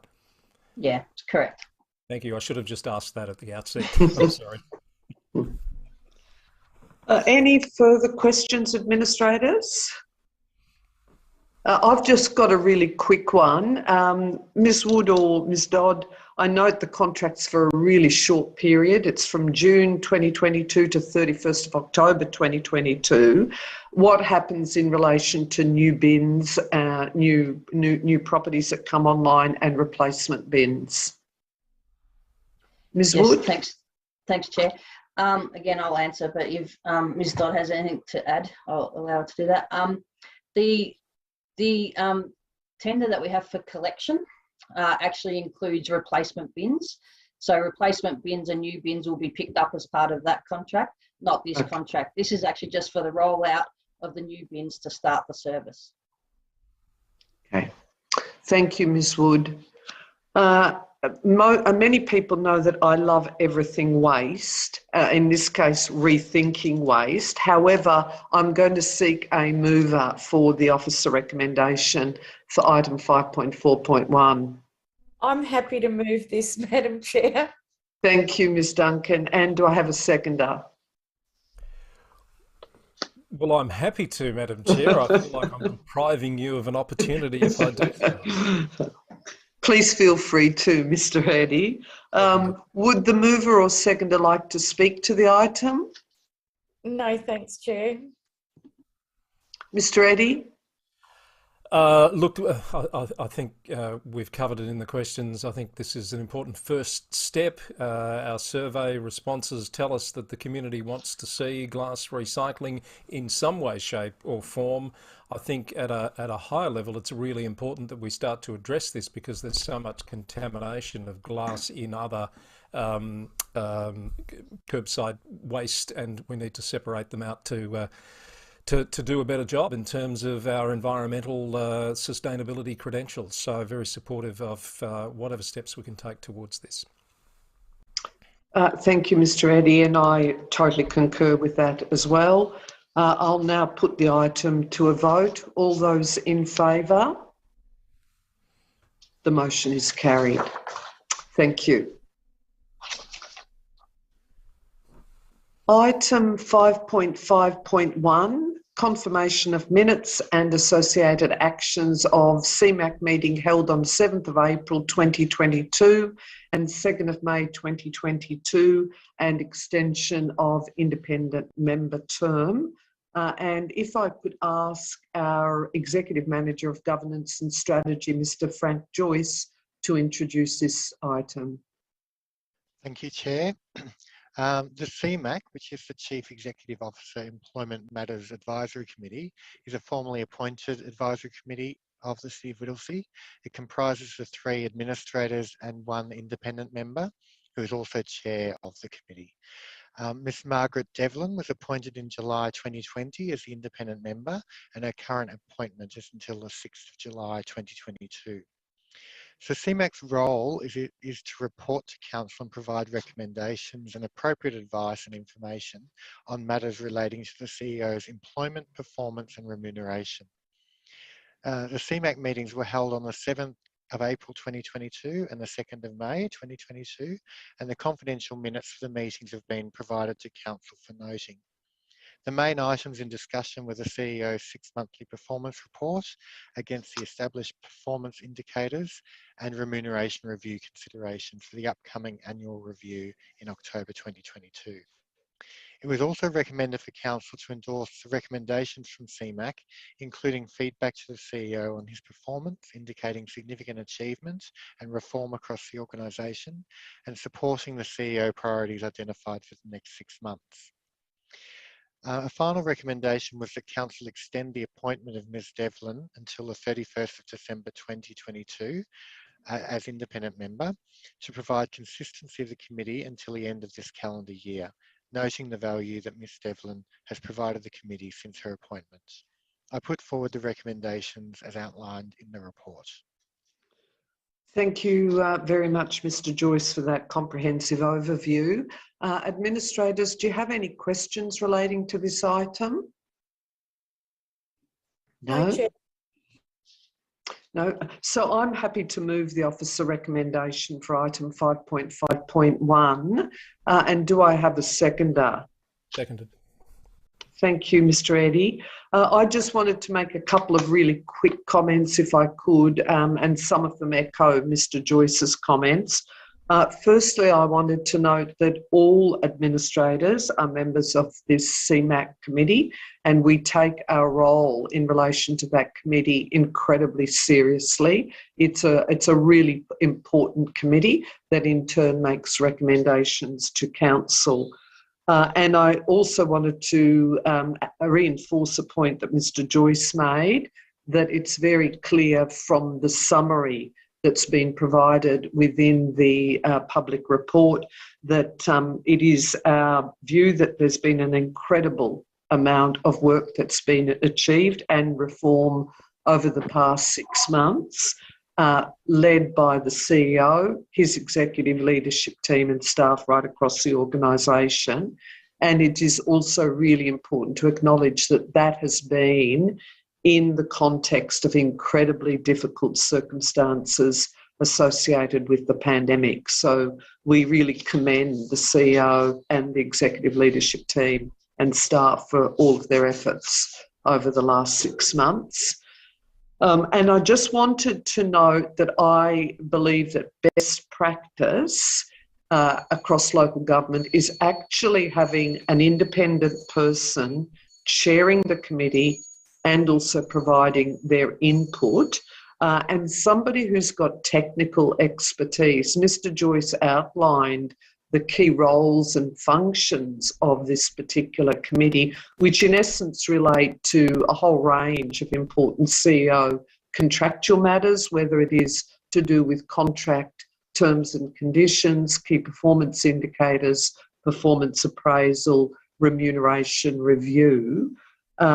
I believe that that really does require somebody with that independent expertise in that chair role, very much like our Audit and Risk Committee, to guide that whole process and subsequently the recommendations to Council. So I'm very supportive of the officer recommendations as outlined by Mr. Joyce in this report.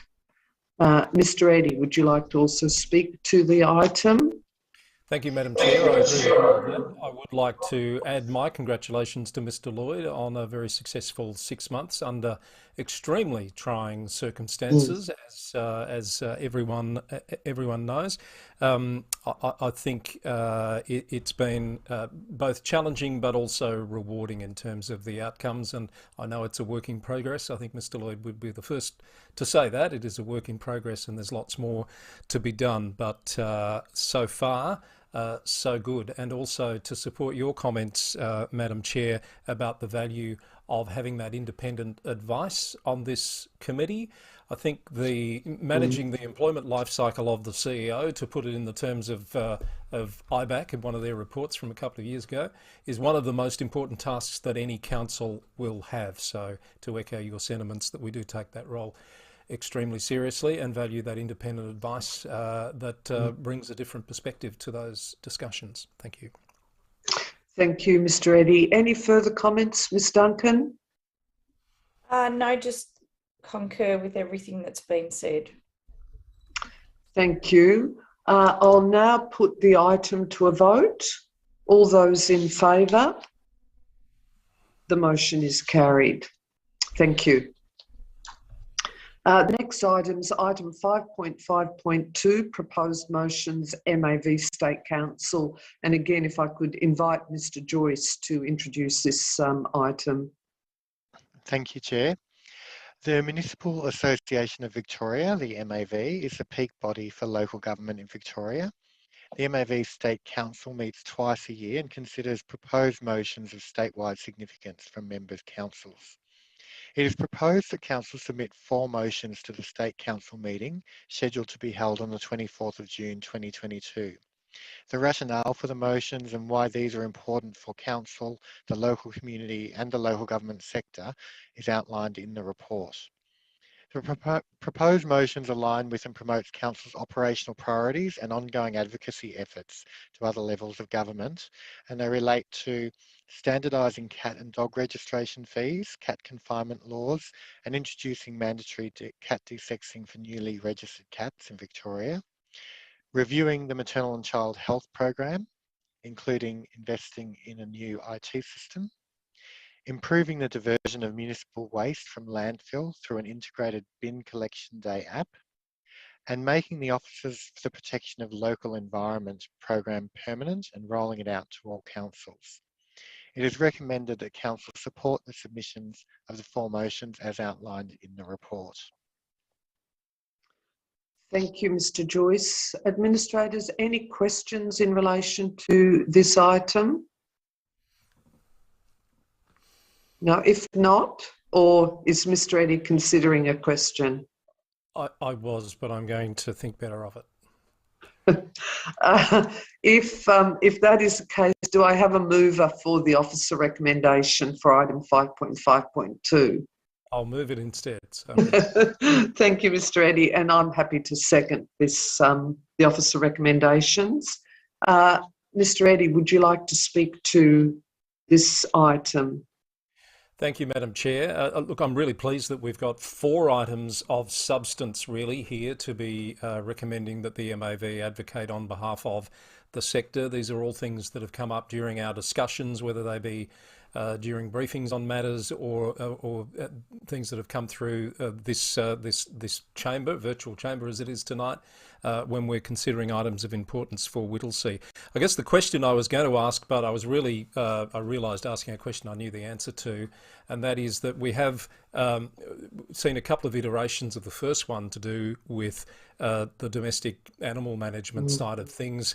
The announcement just very recently from the state government of funding in the budget to develop a cat management strategy, which I think is going to be a long-term strategy, and it will probably take some time before that's developed, I think is an opportunity for us to underscore this point about, you know, we're all, I know Moreland's one that's going through it at the moment. We are considering options for cat curfews and engaging with the community to see what would work best for this community.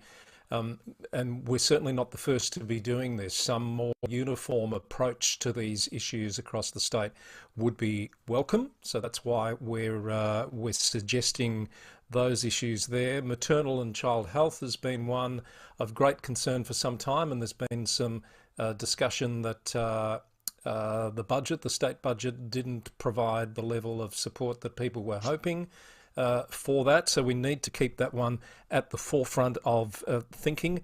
I forget which member of the executive team it was that suggested a bin day app. We thought that was a terrific idea, and I think it was Ms. Wood. Was it one of the? It was one of the directors. Yes. I think you're probably right there. That's a great idea. Ms. Wood, I don't think you have to respond. That was tongue in cheek. I don't want to take the response. It was actually Amanda. It was actually Ms. Dodd. So okay, yeah. Very good. But we support that. It's a terrific idea, and I think it has been done elsewhere. And these are just simple things that on the surface, I know they'll take some work, that would make things so much more easier for our residents to access information and services such as these. So very happy to support that we put these motions forward to MAV State Council. Thank you, Mr. Eddy. I just wanted to make a couple of comments as well. What hasn't been noted is that, in fact, I will be attending State Council along with our Chief Executive Officer, and we believe it's so important to attend and ensure that we properly represent our municipality and advocate on behalf of critical issues. I echo the comments of Mr. Joyce and Mr. Eddy. The key is to really put forward substantive items that are of statewide importance, and I also believe that the 4 motions, and there's an excellent descriptive of each of those motions that goes to the State Council. I think that they've been very, very well thought out, and as Mr. Eddy has indicated, they've come up and we've been part of identifying relevant motions through our respective briefings and consideration of critical items that are presented to Council. So I'm very supportive also of the 4 specific motions that we will be putting to the MAV State Council, and look forward to being part of the process of the consideration of those items on the day. Unless there's any further comments, I'll now put the item to a vote. All those in favour? The motion is carried. Thank you, Mr. Joyce. Item 5.5.3, Quarterly Corporate Performance Report, Quarter 3, ended 31st of March 2022. And if I could ask for our Interim Director of Corporate and Shared Services, Ms. Marilyn Kearney, to introduce this item.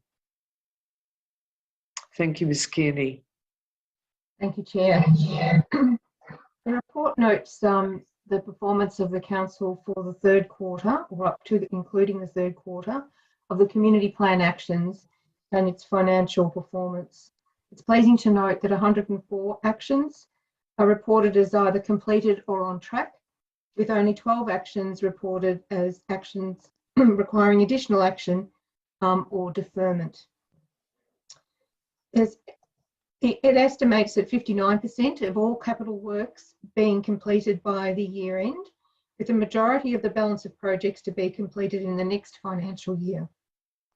COVID-19 has had a significant impact on the delivery of capital projects by way of contractor availability, resources more generally, and the supply of materials. The 31st of March Council, to the 31st of March, Council incurred direct COVID-19 related costs of 0.69 million and reduced revenue of 1.75 million, largely due to the forced closure during the state government directed lockdown, as well as Council's resolution to waive fees as part of the Council's COVID recovery initiatives. Council has also recorded unbudgeted additional revenue of 4.47 million in capital grant income, as well as operating grants of 3.49 million. Overall, Council surplus is projected to be 147.3 million, which is 85 million favourable to the adopted budget. The recommendation contained in the report is in accordance with Section 97 of the Local Government Act, requiring regular quarterly reports to Council, including financial performance and community plan actions. I commend the report to Council for your consideration and adoption as recommended. Thank you, Ms. Kearney. Administrators, do you have any questions? I do have one, Madam Chair, if I may. Mr. Eddy? It's about capital works in the carry forward, which is expected to be about 18 million, I think. In terms of the flow-on effects, and it might be a question for the CEO, I'm not sure, for next year's capital works program, how do we factor that in so that we don't have a compounding non-delivery thing going on? I noted that Mr. Lloyd has taken himself off mute, so I'll hand over to Mr. Lloyd to respond.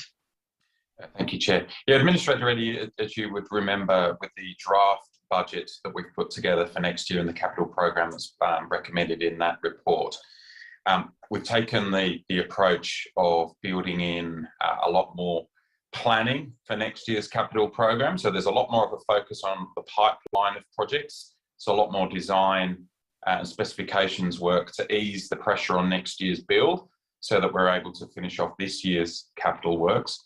There's also a need for that pipeline to be strengthened to enable us to have more shovel-ready projects available to pitch for the state elections later on in the year. We're very much aware still of the tightening environment. We heard one this evening of a tenderer that needed to withdraw for various reasons. And only today, there's quite a lot of media regarding now potential shortages of sand and other materials required for building, in addition to steel and wood and all those other things that we're experiencing. So really the approach we've taken is to focus next year on the essentials and try and build some buffer into the capital program to allow us to effectively finish off this year's program and set us up well for the future with some other capital works improvements as well. Thank you, Mr. CEO. That makes sense. I guess my follow-up question you've partly answered was, I know we don't have a crystal ball, but in terms of seeing this phase where it's very difficult to get tenders and there's supply chain issues, when we might see our way through that, because I'm also mindful that the state government is spending a lot of money on big infrastructure projects, and that's probably putting pressure on availability of suppliers and workers as well, is it not? It absolutely is. And I think even the Treasurer was quoted in the media last week stating that the construction industry only has a certain capacity available and that the state government was aware that was under pressure for their builds as well. So there doesn't seem to be an end in sight at the moment. Our focus is on delivering the program as best as we can. There's a big focus on collaboration with other councils and other entities so that we're able to go out with larger single contractor contracts, and that will allow us to become more attractive in the marketplace for those builds. And we're going to just have to be innovative. I've heard examples of pre-purchasing materials when it's available, those kind of things. We just have to adapt. And also some other work that's going on through Northlink at the moment is looking at the ongoing upskilling of trades and trying to get young people quickly into apprenticeships to fill some of those roles in the construction industry. Good to hear. Thank you, Mr. CEO. All right, thank you. Thank you, Mr. Lloyd. Any further questions? No questions, Chair. I'll make a comment later. Okay, so do I have a mover for the officer recommendation for item 5.5.3? I'll move that, Chair. Thank you. Thank you. Thank you, Ms. Duncan, and I'm very happy to second the officer recommendation. So, Ms. Duncan, over to you to make that comment. Thank you, Chair. I think further to the discussion that was just held, I think it would be fair to say that the needs will change as we go through the process of supply chain issues, etc., as to what's happening at any given time and when things can be speeded up far quicker than expected or delayed more than we expected. So we have to really be a bit flexible there. And I think that you know, we've got a very good forecast here of what we're going to be doing. But I just would like to really say that I think that what we've achieved in difficult circumstances to our CEO and the officers has been quite remarkable because of the stop-start nature of COVID and other issues. And as we've talked about, supply chain and things like that, and the inability to get contractors and things, I think we should be very proud of the key actions particularly that have been delivered. The capital works as well, it is what it is, but I'm confident that as long as we can resource what we need, whether it's people resource or materials, I'm sure that we'll be able to get that back on track. So very well done to everyone involved in this report, and obviously the outcomes that we've achieved, and I look forward to seeing the next report. Thank you, Chair. Thank you, Ms Duncan. You stole the words out of my mouth. I equally wanted to note the very significant achievement that's been made, and if you just refer for a moment to the community plan actions, Ms Kearney talked a bit about our performance against the community plan. There's actually only 4 items that are considered off track, and they're not really off track as reported in the report. They're simply not exactly on schedule, and there are some very, very compelling reasons for this, and Ms Kearney highlighted that we've obviously got some associated issues resulting from the pandemic, capital works delays, materials supply delays, some staffing issues and so forth. And like Ms Duncan, I really wanted to again acknowledge the efforts by our officers under very, very difficult circumstances in terms of the achievement that's been made. And I also wanted to just put in that plug for the integrated performance reporting. I just absolutely love it. And the fact that this report reports against the community plan actions, the financials and capital all in one report, which we'd never had previously. So I think that is really excellent. And I did just want to note there is an attachment to the report, which is 5.5.3.4, and that report details our significant achievement in relation to government grants, and they're fully documented, the ones we've submitted, the ones we've been unsuccessful, and the ones that are pending. But it tells a really important story, and the story is that we've got very good success in securing federal and state government grants. But even if we're not successful, we're actively working to ensure that we try to get a fair share of resources for our municipality. So again, congratulations to all of our staff for their efforts in that respect, and well done to all. Mr Lloyd, if you could make sure that our appreciation of thanks go across to the different areas and the staff who have been responsible. Any further comments? No? I'll now put the item to a vote. All those in favour? The motion is carried. Thank you. Item 5.5.4, insurance renewal, delegation of authority to CEO. And again, if I could ask Mr Joyce to introduce this item, and I know he'll also be introducing Ms Boyle to speak in more detail about the report. Mr Joyce. Thank you, Chair. I would like to introduce Ms Samantha Boyle, who's the Unit Manager of Governance and Risk, to talk to the report and recommendations. Thank you, Mr Joyce. Ms Boyle, over to you. Thank you. As per the report, Council has various insurance policies to mitigate key financial risks to Council. We ensure that we get the best value from those policies by engaging a broker to assist us in engaging the individual insurers. Council went to tender for our insurance brokerage in 2019 and found that JLT were the best value for most of our policies, and that the MAV was best value for the public liability and commercial crime insurances. JLT were engaged for 2 years with two one-year extensions, and the MAV is engaged annually.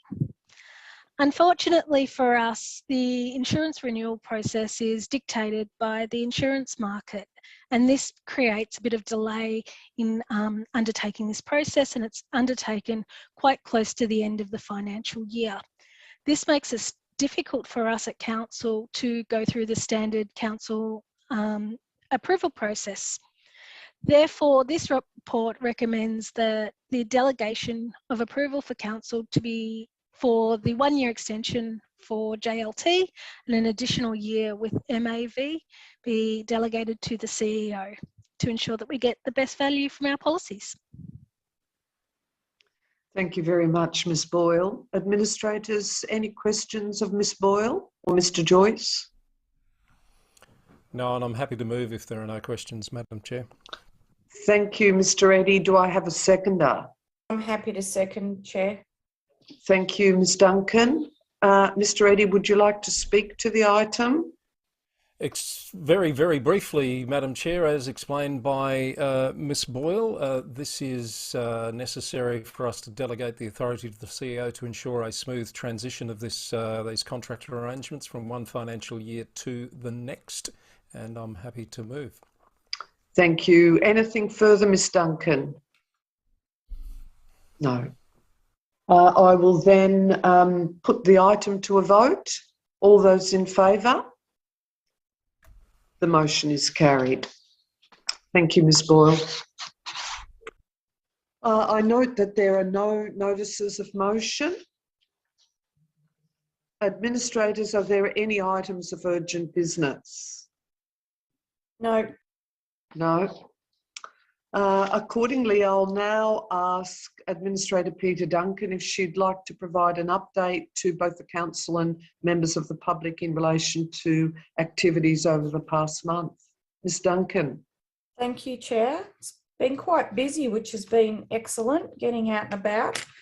On the 2nd of May, I attended the Cmac meeting with all of you, which is an internal meeting. I had the privilege of attending the Interfaith Ramadan dinner at Al Sarat College on the 13th of April, and that was absolutely fabulous. And I also got to see their new building that's been constructed, and so congratulations to everyone at Al Sarat and those that organised the dinner.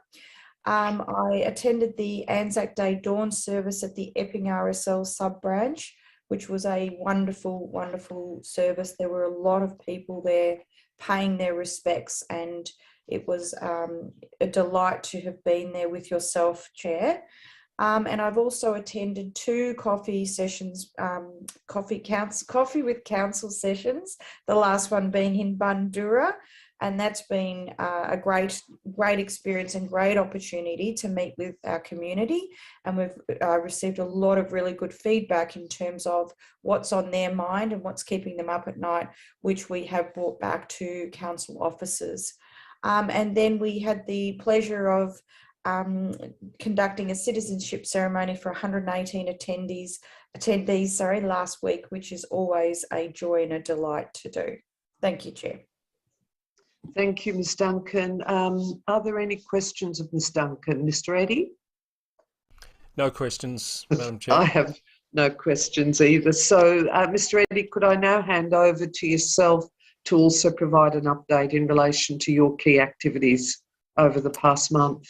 I'll be very brief, Madam Chair. Many of the same events that Administrator Duncan has already mentioned, such as the Coffee with Council session in Bandura Square last week, which was far and above my expectations, I must say. The number of people that came along with some really constructive input and feedback and a genuine desire, and I think potentially, Madam Chair, just between you and I and perhaps the 9 people who are watching, some future councillors potentially we might have met, because they were certainly very keen to be actively involved in the betterment of their community. So hopefully we might see some of them going through the leadership program over the next year or so.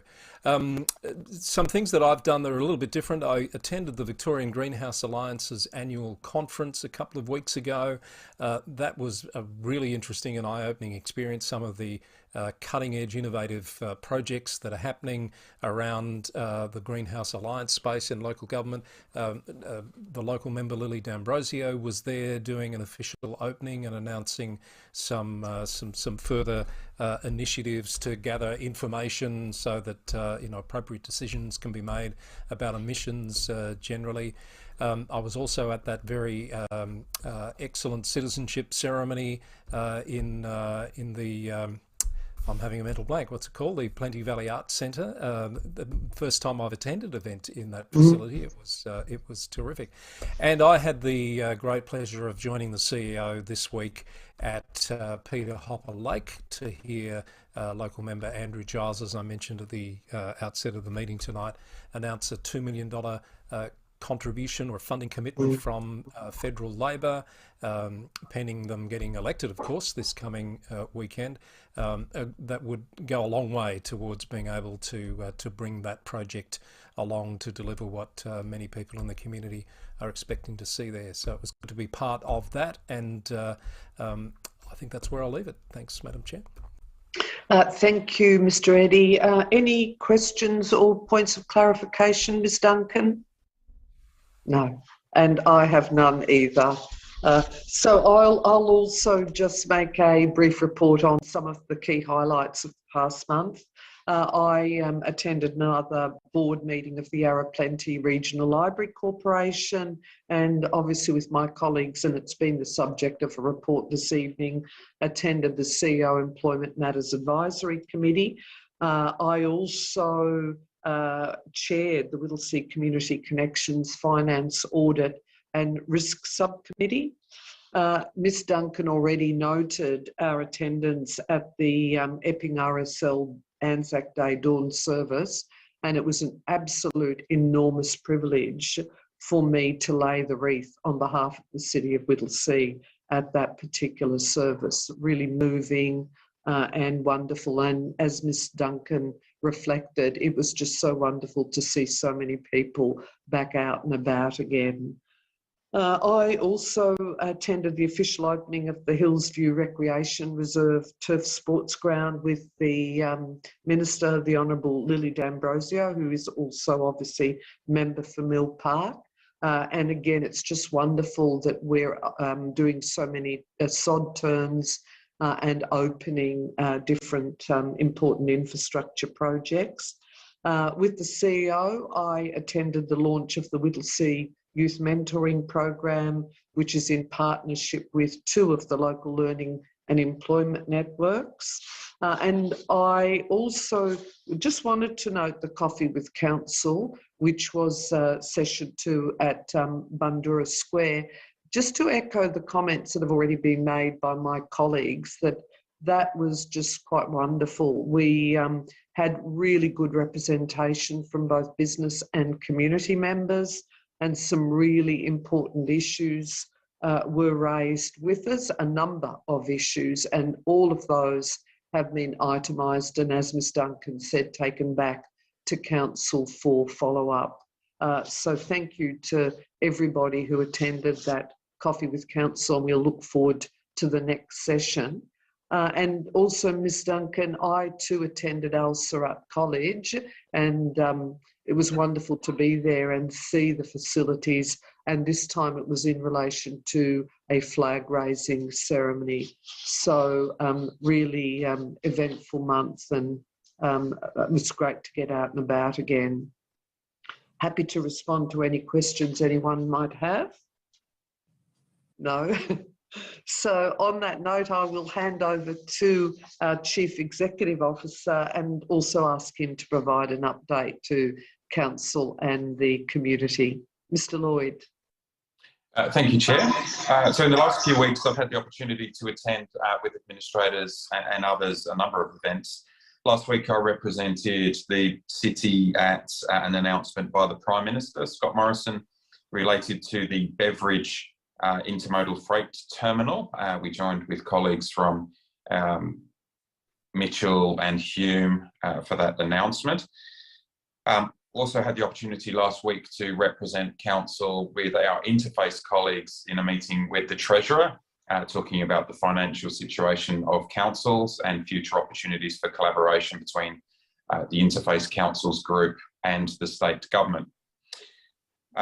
Last Thursday was International Nurses Day, and it was a great opportunity for us to recognise the 81 immunisation and maternal child health nurses that work for the city of Whittlesea. These are our staff that are on the front line out there every day, and obviously for all of those staff, their work has significantly changed during the pandemic. They've had to adapt. They've been wearing PPE and masks, and they've been supporting some quite distressed families in some very difficult circumstances. So a big shout out and a big thank you to all of those staff, and also to all the other nurses at Northern Health, DPV Health, and all the other nurses that we have working for us in our municipality. We've got some quite important events coming over the next few weeks. Chair, you've already mentioned the Ida Hobbit Day, where we'll be joining with DPV Health for that tomorrow, and the raising of the flag ceremony. It's also National Volunteer Week this week, and we'll be holding a lunch to recognise volunteers that have worked for the City of Whittlesea and donated their time to support our community. Some of those volunteers have been working directly for the City of Whittlesea Council for up to 15 years, which is a fantastic commitment and big support for their community. We're currently recruiting for young people, 12 to 25-year-olds, to join our Youth Advisory Committee. Amazing group of people we have in our current Youth Advisory Committee, making a huge difference, providing great advice to council and really actively advocating for their community. This is your chance to get involved. So if you're between 12 and 25, just hop onto our website and you'll see how to register your interest online. Over the last month, we've had quite a few community consultations, as you're aware, Chair, particularly around our cat confinement and mandatory desexing of newly registered cats. We're pleased that we received more than 1,800 responses to that consultation, and we'll be bringing some recommendations back to council in the coming months as a result of that great feedback. We've also had excellent feedback from shoppers and traders at the Gorge Road shops regarding upgrades to their precinct. And we're currently, as you'll remember from your last council meeting, seeking feedback from the community regarding our asset management plans. We've had a few sessions already. There's still a few more opportunities to go. You can make submissions online. We've got pop-ups, one of them tomorrow, 5 p.m. to 7 p.m. at the Mill Park Leisure Centre. On Wednesday at Pacific Epping Shopping Centre, 9 a.m. to 1 p.m. And then the following Wednesday, 9 a.m. to 12 p.m. at the Thomastown Recreation and Aquatic Centre. And just a reminder for everyone that next Saturday, the 21st of May, the South Moraine Farmers and Makers Market is returning to Civic at 9 a.m. to 1 p.m. As always, it's a great opportunity to support our local makers and growers, and this will be continuing for the foreseeable on the third Saturday of the month. Thank you, Chair. Thank you, Mr. Lloyd. Some really important updates and reminders. Any questions of Mr. Lloyd? No?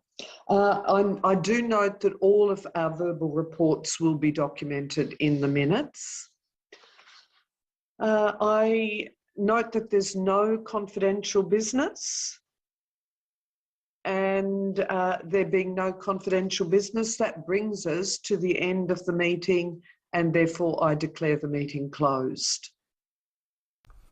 Thank you. Good night.